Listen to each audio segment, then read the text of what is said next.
Hey, friends. Well, welcome to Q on Q. We're glad you're with us this week.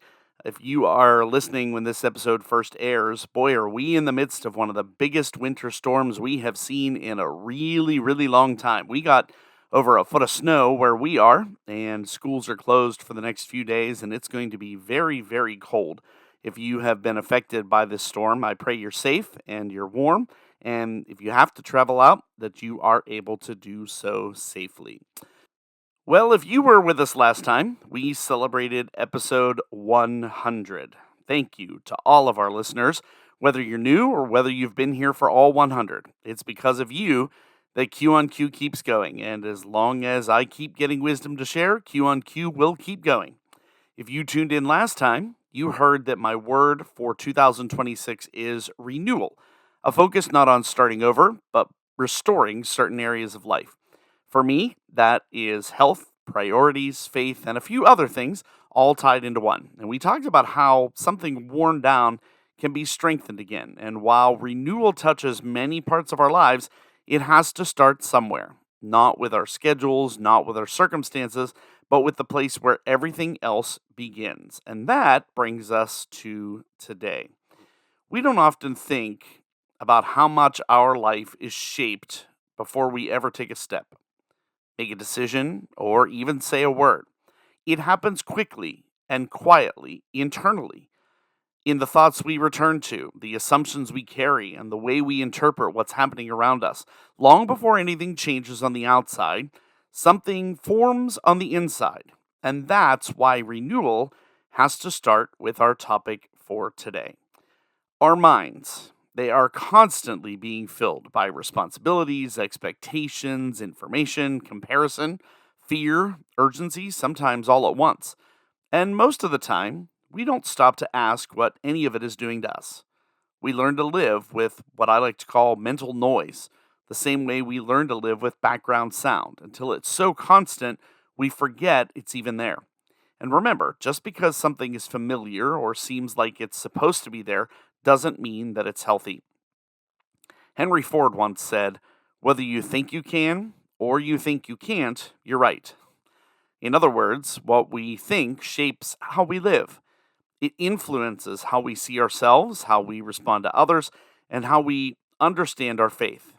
When our thoughts are scattered or reactive or worn down, everything else tends to follow. And yet, we often try to fix our lives by changing our schedules or adjusting our habits or moving our circumstances without ever addressing the patterns of thought underneath them. Renewing the mind isn't about becoming somebody else. It's about noticing where our thinking has become rushed or rigid or rooted in fear rather than truth. It's about allowing ourselves to return to a sense of clarity. And over time, unchecked thoughts can quietly become beliefs, and beliefs shape behavior. Renewal interrupts that cycle, not all at once, but steadily. There's something deeply freeing about realizing that not every thought deserves our agreement. Some thoughts are shaped by exhaustion, some by wounds of the past, some by voices we never meant to internalize. And renewal gives us permission to slow down long enough to notice what's been guiding us and to question whether it still should. So, as we begin this episode, the invitation is simple, but not easy, to pay attention to not only what I have to share, but to the inner dialogue you have been carrying. I encourage you to become curious this week instead of critical, because renewal doesn't begin with answers. It begins with awareness, and the mind is where that work takes its first breath. Most of us underestimate how much we're carrying in our minds, not because it's dramatic, but because it's constant. The mental load isn't just made up of big worries or major decisions, it's the accumulation of small, unprocessed thoughts that follow us throughout the day. Those to do lists we rehearse. Seems to be all about the pressure to stay ahead of the crowd, or stay relevant in society, or stay composed in all that we do. And over time, this mental weight becomes so familiar that we stop noticing it. We function around it, we compensate for it, and in doing so, we rarely ask whether it's sustainable. A helpful place to pause is simply to ask yourself, what thoughts do I return to most often when nothing is demanding my attention? Those recurring thoughts often reveal more about our internal state than the moments we carefully curate. Things like, I should be further along by now, or I don't have time to slow down, or am I doing enough? Some of what we carry isn't even ours to begin with. A lot of times it comes from expectations placed on us long ago, or standards that we absorbed without questioning. What we carry could be coming from narratives about who we're supposed to be, or how life is supposed to unfold. When those ideas go unexamined, they quietly shape how we measure success, how we look at worth, and how we balance faithfulness. It's worth asking, where did this belief come from? And is it still true? There's also that weight of anticipation and regret, the constant pull of what's next and what's already happened. Living in that tension can leave little room for the present and for presence. When our minds are always rehearsing the future or revisiting the past, it's like a bad game of tug of war. Renewal struggles to take root. Simple question to sit with: how much of my mental energy is actually anchored in the present? You ever stop to think about that? How much are we really in the present versus thinking about what might come in the future or dwelling about what's already gone before us? Mental load doesn't always announce itself as stress. Sometimes it shows up as distraction. Sometimes it's numbness. Sometimes it's irritability or fatigue we just can't quite explain. These signals are not failures, they are invitations because they point us toward areas that need care or rest, or maybe even reframing rather than more effort. And renewal of the mind begins when we stop assuming that constant mental weight is normal. When we allow ourselves to notice without judgment, when we create space to ask honest questions instead of rushing to fix ourselves. The goal isn't to empty the mind completely, it's to become aware of what we've been carrying and to decide intentionally what deserves to remain. These stories we tell ourselves have so much power. The thoughts we return to, especially the negative ones, don't stay isolated for long. Over time, they begin to link together, forming a quiet internal narrative, and it turns into a story that we start to believe about ourselves, about our limits, and about our place in the world. These stories aren't usually dramatic or obvious. They sound practical to us, almost reasonable in a way. We might find ourselves saying, this is just how I am. Or, no, that thing's not for me. Or, oh, I just don't have margin for that in my life. But repetition gives them authority, and eventually they shape our decisions without asking permission. What makes them powerful is that they don't feel like beliefs, they feel like facts. We say them enough, we believe that they're true. And once a thought becomes a belief, we don't question it. Instead, we live from it. We plan around it. We build habits that reinforce it, often without realizing where it began. This is where renewal starts to do its quiet work. Not by arguing with every thought, but by bringing awareness to the story underneath them. Because beliefs don't usually change through force, they change through illumination. Scripture consistently points us here. Transformation, we're told, begins with the mind, not as a one time correction, but an ongoing renewal. A gradual retraining of what we accept as true and what we're willing to challenge. So the invitation in this moment is simple. What story has been shaping your thinking lately? And is it leading you toward freedom or quietly narrowing your life? Renewal begins when we create enough space to notice the story and, one thought at a time, allow it to be rewritten.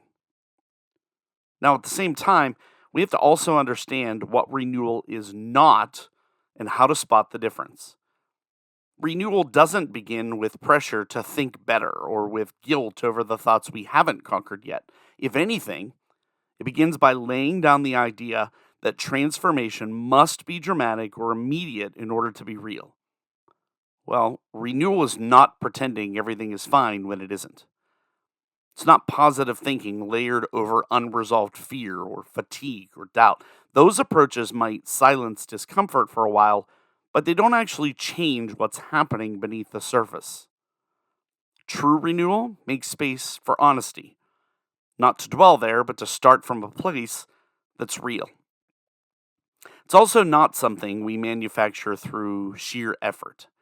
We often assume that if we just try harder, or discipline our thoughts more aggressively, or stay vigilant enough, renewal will just eventually stick. But that mindset quietly turns renewal into another performance. And performance, no matter how spiritual or well intended, always leads to weariness. Instead, renewal has more to do with alignment than control. It's a slow recalibration, a steady returning to truth when our thoughts drift, rather than a once and for all mental victory. That's why renewal often feels subtle, shows up as clarity replacing confusion, and as peace interrupting old patterns, or as a gentle inner voice where criticism used to dominate. There's something deeply freeing in realizing renewal doesn't depend on how strong we feel, but on what we're rooted in. When our thinking begins to rest on what's steady rather than what's loud or urgent, change happens almost quietly. Over time, those small shifts begin to reshape not just how we think, but how we respond and decide and live. And maybe that's the most important reframe of all. Renewal is not about becoming somebody else, it's about returning again and again to what's already true, already offered, and already at work within us, even when we don't feel it yet. So, where do we begin? What does the start of the renewal of our mind really look like? Well, if renewal is something that unfolds over time, then the question becomes less about fixing our thoughts and more about how we shape the environments they grow in. Renewal rarely comes from a single breakthrough moment. More often, it takes root in the small, repeated things that quietly form our days, the ones we barely notice until they've already shaped us. One of the simplest and maybe hardest practices, but a practical thing we can do pretty quickly, is to create a space for quiet. Not extended silence or retreat level stillness, like don't go away for 3 days and not hear another sound. Just moments where nothing is demanding your attention. Even a few minutes without noise or input or distraction can reveal what your mind naturally returns to. Those moments aren't meant to judge you, they're meant to inform you. Awareness is often the first movement of renewal. As much as I love being at home and love working with my school kids, there's something I cherish each day about that 20-minute commute that I have from home to school. And I often allow this time to be quiet, to do some planning for the day ahead in my brain, but more often to think about the day and to pray about so many things and focus on what all is going on in life in a good way. Another practice is choosing which voices get the loudest volume. Boy, this one's really hard, but every day we are surrounded by noise, by voices, some external and some internal, that are competing to shape how we see ourselves and the world. Renewal doesn't mean silencing everything, it means being intentional about what we allow to speak most often and most authoritatively. Over time, the loudest voice becomes the most believable one. Give yourself positive affirmations. Give yourself and others credit when good things happen. Acknowledge positive steps in the right direction. Renewal grows when we replace immediate reaction with brief reflection. Okay, sometimes people make you mad and you just want to snap right back at them, but not every thought needs to be chased or corrected or acted upon in real time. Sometimes the most renewing response is simply pausing long enough to say, how do I respond to this? Is this thought true? Is it helpful? Is it mine to carry? Because reflection creates space for wisdom to enter where reflex used to dominate. It's important to remember renewal happens through repeated patterns and actions, not isolated thoughts. One negative moment doesn't define you, just as one positive thought doesn't transform you. I want to say that again. One negative moment doesn't define you, just as one positive thought doesn't transform you. What shapes the mind is repetition, what we return to, what we reinforce and rehearse over time. This is why consistency matters more than intensity. Small practices, repeated faithfully, reshape us in ways dramatic efforts rarely do. There's a reason Scripture speaks of the mind being renewed not as a demand, but as a transformation that unfolds. Renewal is something we participate in, not something we force. And when we begin to treat it that way, as an invitation rather than a requirement, the pressure lifts and the process finally has room to breathe. Well, as we start to see the end of this episode coming near, I want to give you a few reminders and a few action steps to take this week so you can begin to see renewal of the mind. Remember, renewal is rarely obvious at first. Sometimes it feels invisible, like the quiet stretching of roots underground before a tree shows any sign of growth, and that can be frustrating. It's natural to wonder if anything is actually changing at all. But the first thing to remember is this: momentum doesn't always show up as immediate clarity or dramatic results. Often, it's subtle, a slightly calmer response, a thought that doesn't spiral, or a moment when you notice that the mental load is lighter than yesterday. One good way to track this momentum is to become a gentle observer of your own thought patterns. Now, I'm not telling you to be critical of what you say and what you think. I want you to act like a witness. Are there thoughts you once replayed automatically that now arrive with less weight? Are there moments when you pause naturally instead of reacting? These small markers may feel insignificant in the moment, but over time, they signal your mind is beginning to shift. And it helps to acknowledge these moments aloud, even quietly to yourself. Recognition strengthens the new pathways that your mind is forming. For example, you might notice that a negative thought doesn't consume the same energy it used to, or that a decision feels easier to approach without that undercurrent of self doubt. Paying attention to these shifts is itself a practice of renewal. Encouragement comes from knowing that this process isn't about perfection. It isn't achieved by eliminating all negative thoughts or always thinking the right way. It's about noticing, choosing, and practicing alignment more often than not. Every small step is a seed planted, and like seeds, their growth is often invisible at first.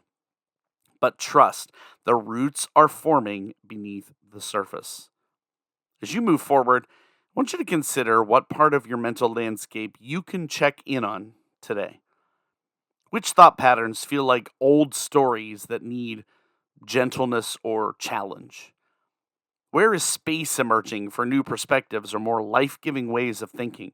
And perhaps most importantly, what rhythms can you continue to practice that create that space? Friends, renewal of the mind is just the beginning. The work you do here becomes the foundation for what comes next in the series: opening your heart, sharpening clarity, and guiding your decisions. It's not a finish line, it's a starting point. And as you continue, you may find that clarity, peace, and purpose aren't things to chase or control, but things that grow naturally as your mind is reshaped from the inside out. Renewal is underway, and this is only the first breath of it. Remember, friends, renewing the mind is not an endpoint. It's a foundation for everything that follows. How we think shapes what we believe, what we notice, and how we act in the world. So the next step in this journey is discovering what that renewed thinking produces in your life, your choices, your priorities, and the direction you walk. In the next episode, we will explore renewing purpose, how clarity in thought begins to shape clarity in action, and how aligning our minds with what truly matters can ignite a life that feels meaningful and intentional. Take these next few days to notice what shifts are quietly happening in your thoughts and be ready to see how that momentum can guide you toward a deeper, more intentional sense of purpose. Well, friends, that's all for this week's episode of Q on Q. As always, I really do appreciate you tuning in. We'll see you back here next time. We'll have more for you on Q.